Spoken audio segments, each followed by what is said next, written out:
Welcome to BPO and Beyond, financial freedom for BPO employees in the Philippines.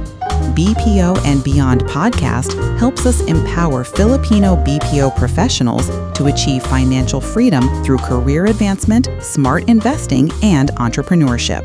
We deliver actionable strategies tailored to your unique challenges and opportunities. Stop dreaming about financial independence. Start building it. Your promotion, your future, your freedom. Episode 5. Where should I invest my money if I don't know much about finance? Welcome back to BPO and Bain, the Career Compass series, where we help BPO professionals build successful careers and achieve financial freedom. I'm your host, and today we're tackling a question that many of you have been asking. Where should I invest my money if I don't know much about finance? If you've ever felt overwhelmed by investment options, confused by financial jargon, or worried about making the wrong choice with your hard-earned money, this episode is for you. We're going to break down investing in simple, practical terms and explore beginner-friendly options that are accessible to BPO professionals starting their investment journey. Let me start with a question from Paulo, a data analyst who's been working in the BPO industry for 3 years. "I've finally managed to save $50,000, he wrote, and I know I should invest it instead of just keeping it in my savings account. But I'm completely overwhelmed by all the options. Stocks, bonds, mutual funds, UITFs, crypto, I don't understand any of it, and I'm afraid of losing my money. Where do I even start?" Paulo's confusion is completely understandable. The investment world can seem intimidating, especially when you're bombarded with complex terminology and conflicting advice. But here's the truth. You don't need to be a financial expert to start investing successfully. You just need to understand the basics and start with simple, low-risk options that match your situation. Today, we're going to demystify investing and give you a clear roadmap for getting started, even if you've never invested before. Before we dive into specific investment options, let's address the elephant in the room. Why should you invest at all? Why not just keep your money in a savings account where it's safe? The simple answer is inflation. While your money sits in a savings account earning 0.25% or 2% interest, the cost of living is increasing by 3% to 6% every year. This means your money is actually losing purchasing power over time. What costs $100 today might cost $105 next year, but your $100 in savings will only be worth $101 or $102. Investing allows your money to grow faster than inflation, helping you build real wealth over time. But I understand the fear of losing money. That's why we're going to start with the safest, most beginner-friendly options and work our way up. Investment option number 1, government bonds. Let's start with the safest investment option available, government bonds. When you buy a government bond, you're essentially lending money to the Philippine government and they pay you interest in return. Since the government backs these bonds, they're considered virtually risk-free. Through platforms like PDAX, you can start investing in government bonds with as little as $500. The returns aren't spectacular, typically 3% to 6% per year, but they're predictable and safe. This makes bonds perfect for beginners who want to start investing without worrying about losing their principal. Think of government bonds as a stepping stone. They help you get comfortable with the concept of investing while earning better returns than a savings account. As you become more confident, you can explore other options. Investment option number 2, time deposits. Time deposits are another low-risk option that's perfect for beginners. When you put money in a time deposit, you agree not to withdraw it for a specific period, usually 6 months to 5 years, and the bank pays you a fixed interest rate. The advantage of time deposits is that they're completely safe and the returns are guaranteed. The disadvantage is that the returns are relatively low, typically 2% to 4% per year, and your money is locked up for the agreed period. Time deposits are ideal for money you won't need for a specific period, like funds you're saving for a major purchase or emergency fund that you want to keep separate from your regular savings. Investment option 3, MP2 Savings Program. This is one of the best-kept secrets in Philippine investing. The MP2 program is a government-backed savings program that has historically provided returns of 6% to 8% per year, much higher than most savings accounts or time deposits. You can contribute as little as $500 per month and your money is locked in for 5 years. The returns aren't guaranteed, but they're based on the performance of MP2 investment portfolio, which has been consistently strong. The MP2 program is perfect for long-term savings goals like retirement or major purchases. Safe, accessible, and provides excellent returns for a government-backed program. Investment option 4, Unit Investment Trust Funds, UITFs. Now let's move into slightly more complex territory with UITFs. These are professionally managed investment funds offered by banks. When you invest in a UITF, your money is pooled with other investors' money and managed by professional fund managers. UITFs come in different types: bond funds, lower risk, lower returns; balanced funds, medium risk, medium returns; and equity funds, higher risk, higher returns. As a beginner, you might want to start with bond funds or balanced funds. The minimum investment for most UITFs is around $5,000 to $10,000, making them accessible to most BPO professionals. The advantage is professional management and diversification. Your money is spread across many different investments, reducing risk. Banks like RCBC, BPI, and BDO offer various UITF options. You can visit their branches or websites to learn about their specific offerings and historical performance. Investment option 5, Mutual Funds. Mutual funds are similar to UITFs but are offered by investment companies rather than banks. They work on the same principle. Your money is pooled with other investors and professionally managed. Mutual funds often have lower minimum investments than UITFs. Some allow you to start with as little as $1,000. They also offer more variety in terms of investment strategies and focus areas. Popular mutual fund companies in the Philippines include First Metro Asset Management, BPI Asset Management, and Philem Asset Management. Many of these companies now offer online platforms that make it easy to invest and monitor your investments. Investment option 6, Stock Market Investing. The stock market offers the highest potential returns, but it also comes with the highest risk. When you buy stocks, you're buying ownership shares in companies. If the companies do well, your investment grows.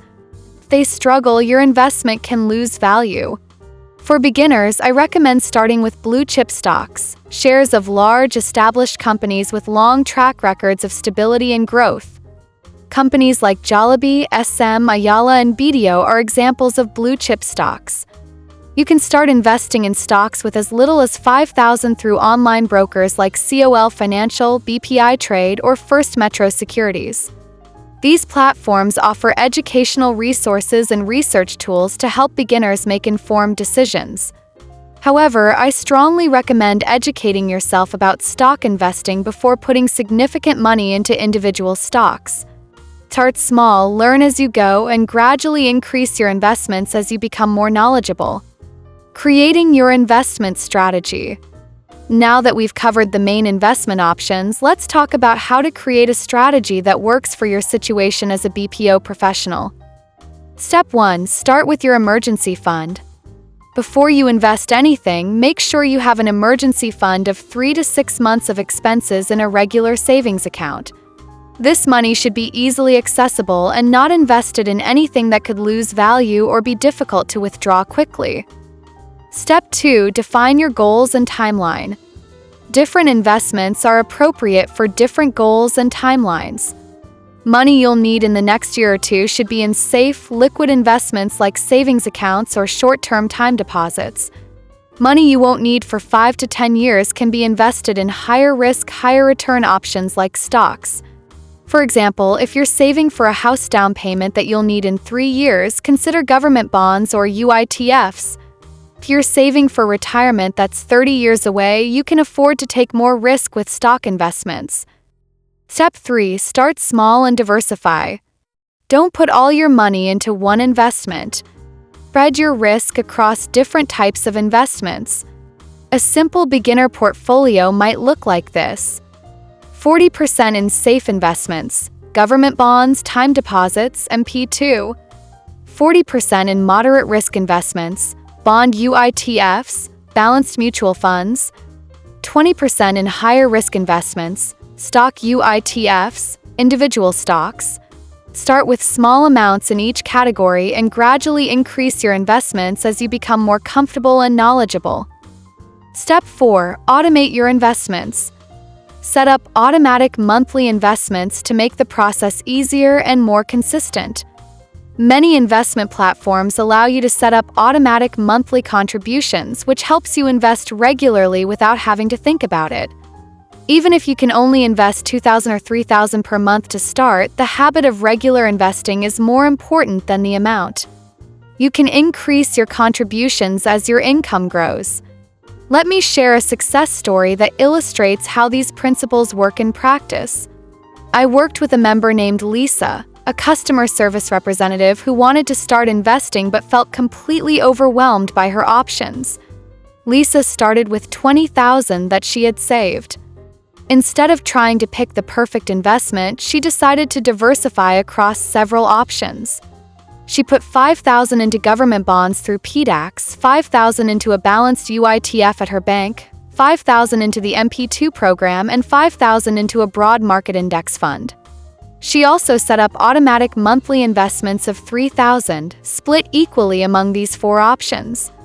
This meant she was investing $750 per month into each investment type. Over the course of 2 years, Lisa's investments grew to over $100,000. More importantly, she gained confidence and knowledge about investing. She started reading about the stock market and eventually began investing in individual stocks with a small portion of her portfolio. The key to Lisa's success was that she started simple and stayed consistent. She didn't try to time the market or find the perfect investment. She just started with diversified, beginner-friendly options and built from there. Now let's address some common concerns and questions about investing. What if I lose my money? This is the biggest fear most beginners have, and it's completely understandable. Key is to start with low-risk investments and only invest money you can afford to lose. Never invest money you'll need for basic living expenses or emergencies. Also, remember that with diversified investments, you're unlikely to lose all your money. Even in the worst market crashes, diversified portfolios typically recover over time. Key is to invest for the long term and not panic when markets are volatile. How much money do I need to start? You can start investing with as little as $500 in government bonds or $1,000 in some mutual funds. The amount isn't as important as starting the habit of regular investing.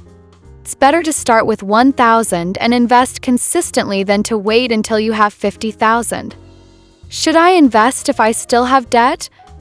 Depends on the type of debt and the interest rate. If you have high-interest credit card debt, 15% to 30% interest, you should focus on paying that off before investing, since it's unlikely your investments will earn more than you're paying in interest. However, if you have low-interest debt like a housing loan, 5% to 8% interest, you can invest while paying off the debt since your investments might earn more than the interest you're paying. What about cryptocurrency? Cryptocurrency can be part of an investment portfolio, but it should be a very small part, maybe 5% to 10% at most. Crypto is extremely volatile and speculative. Only invest in crypto what you can afford to lose completely. If you're interested in crypto, start by learning about Bitcoin and Ethereum, which are the most established cryptocurrencies. Platforms like PDAX make it easy to buy crypto, but remember that it's a high-risk investment. As we wrap up today's episode, I want to emphasize that the best investment strategy is the one you'll actually follow. Don't get paralyzed trying to find the perfect investment. Start with simple, diversified options and build your knowledge and confidence over time.